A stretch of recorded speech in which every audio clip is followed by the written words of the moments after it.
اگر اللہ لوگوں کو ان کے ظلم کے سبب پکڑنے لگے تو ایک جاندار کو زمین پر نہ چھوڑے، لیکن ان کو ایک وقت مقرر تک مہلت دیے جاتا ہے، پھر جب وہ وقت آ جاتا ہے تو ایک گھڑی نہ پیچھے رہ سکتے ہیں نہ آگے بڑھ سکتے ہیں، اور یہ اللہ کے لیے ایسی چیزیں تجویز کرتے ہیں جن کو خود ناپسند کرتے ہیں،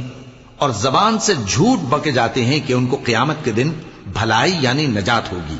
کچھ شک نہیں کہ ان کے لیے دوزخ کی آگ تیار ہے، اور یہ دوزخ میں سب سے آگے بھیجے جائیں گے۔